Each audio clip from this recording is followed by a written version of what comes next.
What if the most personal thing about you isn't actually yours? Think about it for a second. The coffee you ordered this morning. The show you clicked on last night. The person you decided to text back. Even the shirt you chose to wear today. And this video. The one you're watching right now. All of it feels like a choice. Your choice. But what if your brain made every single one of those decisions before you even became aware of them? What if free choice isn't always a steering wheel? But sometimes. Just a story your mind tells you after the turn has already been made. Now. I'm not here to tell you that you have zero control over your life. You do. But your mind is not as independent as it feels. Every single day, your decisions are being shaped by ghosts. Habits. Emotions. Algorithms. Memories. Advertising. And tiny, invisible cues that you probably never even notice. And the strange part is, the more certain you feel about a choice, the easier you might be to manipulate. Tonight, we're going inside the illusion of choice in your mind. And by the end of this, you may never look at your own decisions the same way again. The hidden architect. Think about the last time you made a simple decision. Maybe you opened the fridge and grabbed something to drink. It felt instant. You wanted it. So you chose it. Simple. Right. But the brain doesn't work like a clean, logical machine. Before you consciously say, I want this, your brain has already processed your hunger, your memories, the smell in the air, your mood, and even what you saw on a billboard earlier today. Sometimes, your conscious mind arrives late to the meeting. Then acts like it was the boss the whole time. Neuroscientists have found that brain activity can begin preparing for an action before a person even realizes they've made a decision. That doesn't mean your entire life is a script. But it does suggest something uncomfortable. The feeling of choosing may not be the beginning of the decision. Sometimes, it's the ending. Your mind makes a move. Then your identity writes the explanation. I picked this because I like it. I said yes because it felt right. Maybe. Or maybe your brain had already been gently pushed in that direction before you even walked into the room. The quiet power of defaults.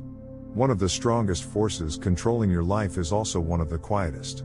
The default option. Most people don't actually choose from every possible path. They choose from what is placed directly in front of them. That's why the layout of a grocery store is a multi-million-dollar science. That's why apps put certain buttons in certain places.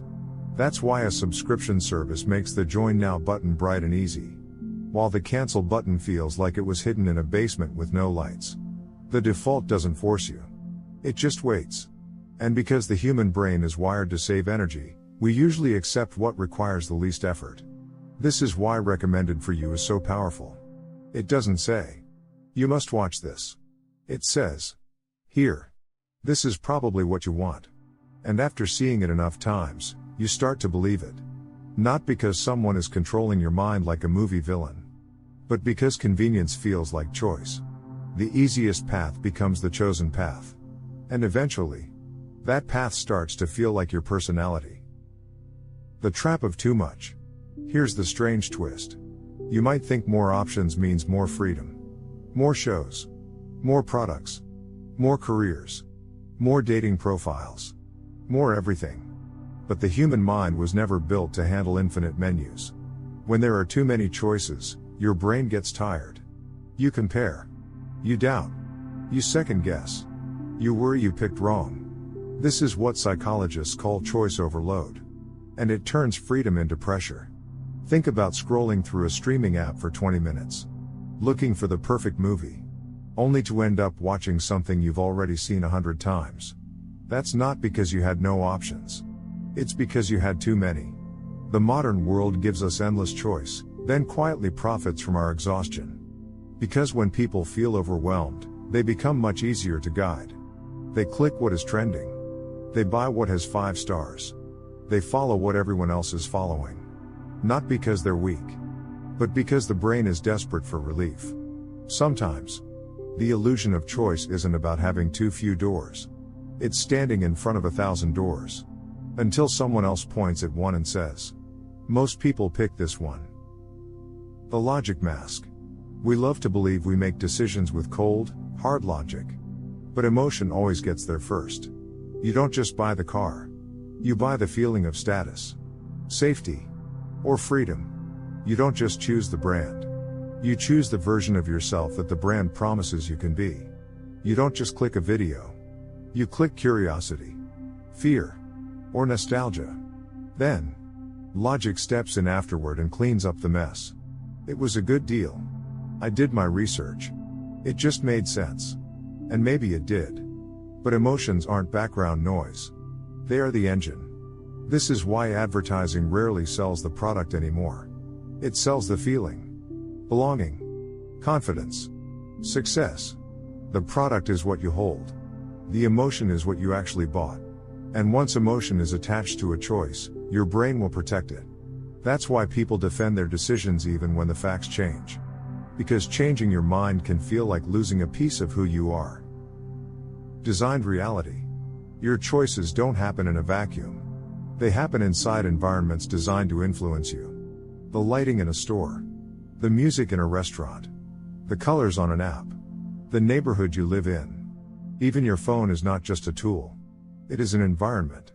Every notification is a tiny hand tapping on your shoulder. Every red badge says, "Look at me." Every endless scroll says, "Just one more." And the scary thing is, these systems don't feel like an attack. They feel normal. You think you randomly checked your phone. But maybe a specific sound trained you. Maybe an app learned exactly when you were most likely to feel bored. The mind says, "I chose to look." The design says, "We knew you would." The prediction engine. Real influence is usually softer than we imagine. An algorithm doesn't need to control you. It only needs to predict you. If it knows what keeps you watching, what makes you angry, what makes you laugh, it can build a world around your impulses. Slowly, your feed becomes a mirror. But it's a shaped mirror. It reflects parts of you back at you, then amplifies them. If you pause on fitness videos, you get more fitness. If you pause on fear, you get more fear. Eventually, it feels like the whole world is obsessed with the same things you are. But it's not the whole world. It's a personalized tunnel. A reality edited for your attention. And when your reality is edited, your choices are edited too. True choice. So, does real choice even exist? Yes. But it's much rarer than we think. Real choice begins in the pause. That tiny space between an impulse and an action. Before you click. Before you buy. Before you say yes to something just because it was easy. In that pause, you have the power to ask, do I actually want this? Or was I guided here? Am I choosing? Or am I just reacting? That question is your secret weapon. Because awareness breaks the spell. You may not control every thought that enters your head. But you can learn to notice which ones are being fed to you. You can slow down. You can change your environment. You can stop confusing convenience with desire. And you can remember that the loudest option is not always your own voice. Ending. The illusion of choice is not that you have no freedom. It's that your freedom is constantly being shaped before you even notice. By your brain. By your habits. And by the systems you use every single day. The more automatic your life becomes, the more your choices are made for you. So tomorrow, try something simple. When you reach for your phone, pause. When you feel that sudden urge to buy something, pause. Just long enough to ask, is this what I chose? Or what I was led to choose? That 1 second of awareness might be the only real freedom we have. If this video made you question even one decision you made today, hit the like button, subscribe to the channel, and tell me in the comments, what is one choice you used to think was completely yours, but now you're not so sure about? Thanks for watching. I will see you in the next one.